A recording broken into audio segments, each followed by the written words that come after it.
All right, here we go. We're going to walk through the archetype magician setup that I've been using. I switched over from the technician to the magician primarily because I wanted some more power. And the technician maxes out right here with power of 67. So we flipped over to the magician and we can get power up. You can actually get it over 80, but 80 was enough for me. So I went 80 power, put the balance on contact.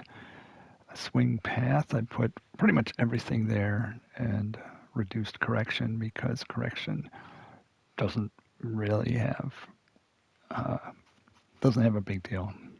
Here 53 is just fine. Determines your natural draw fade bias severity. I found even at 53 in this low end, it's still really acceptable. And when we get on the range or when we get into a match, we'll see that you can still move your swing path. I play for a natural draw right-handed, but you can turn that into a fade right-handed, even with 53 correction on the magician. So I didn't put really any points into that. Put it all into swing path. Shaping and recovery, I put more into shaping just because I don't tend to need recovery that much. Rhythm transition, I split those 50-50. Putt weight, I wasn't too concerned with putt weight, so I put most of it in contact, and then I tried to just balance rhythm and path. Looking at the tee shots, we use the tee shot all the time, so I put all four uh, attributes into that. I kind of went through the stinger. I didn't max it out because I wanted to get to the power drive, and I maxed out the power drive. And we're just sort of experimenting a bit with the choked tee shot. I've used it a little bit. It's not bad. So I put just enough on to get a little bit out of it. The approach, max out the approach, using that all the time. The pitch, I maxed it out. I don't prefer the pitch, but it didn't cost much, so I put the coins in it. I ran through the runner because I never used that, but I use the spinner a lot, so I maxed out the spinner. And then over here, since I had the choked tee shot, figure I would also try the choked approach. So that's a bit of an experiment at this point. Recovery, I put nothing into punch because I rarely use it. The flop, I use that quite a bit. Super flop, I use that quite a bit. And although I have the recovery available, I didn't find a need to put any points into that. Took all the splash. Use that once in a while, but I tend to use the pick exclusively out of the greenside bunkers, so I don't use the splash that much.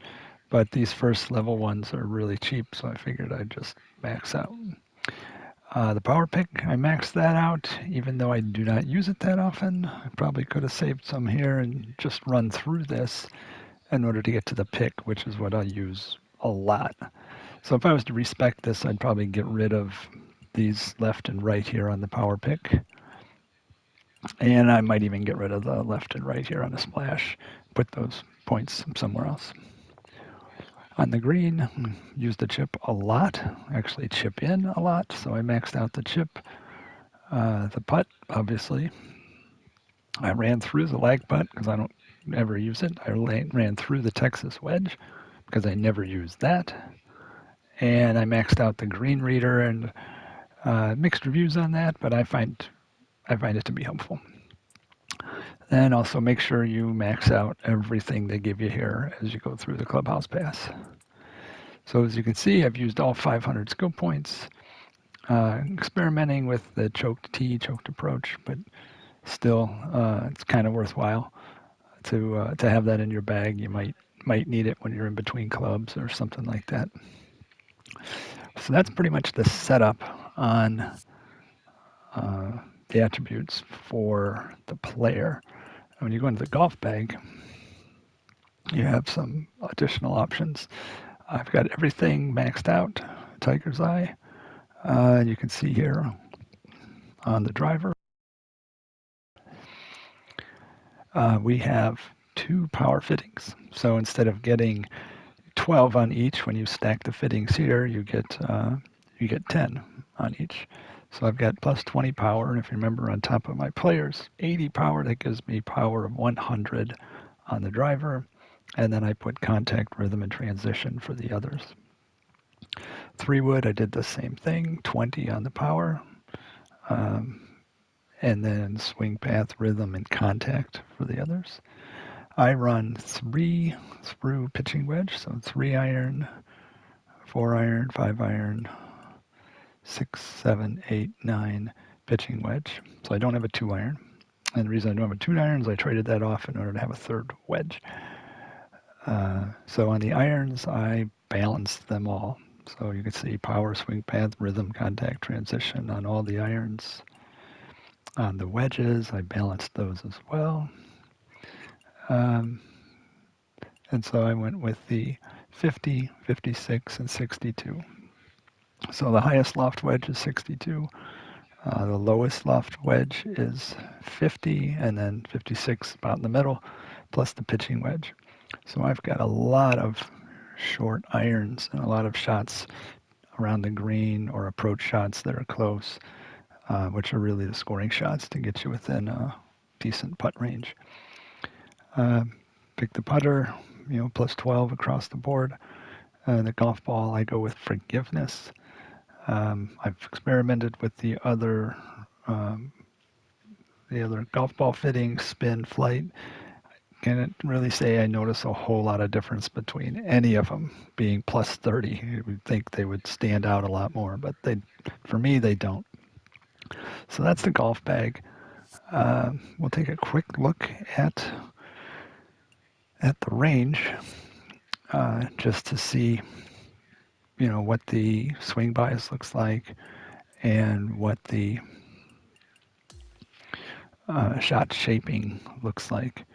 And it is significantly more flexible than the technician.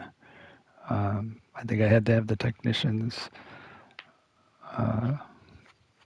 correction in the 70s in order to even convert from hitting a draw to a fade. Here, if you look here, that's a slight draw, but we can turn it into pretty decent fade before my swing bias flips. See right there, the swing bias is still lower left, upper right, a little bit more, and it flips. So that's a pretty decent correction that you can get and still have a normal swing. So that to me, that's a big deal because sometimes you want to hit it against the wind, sometimes you want to bend it around a tree, whatever, and to be able to just hit that fade or slight cut maybe, or hit a regular draw. To me, that's important to have that. And you've got your power drive. So I think with these fittings, you should be good to go. So I'm going to leave the video here, and maybe we'll play a practice round and we'll record something there. But that's pretty much the bag setup and the player attribute setup for the Magician.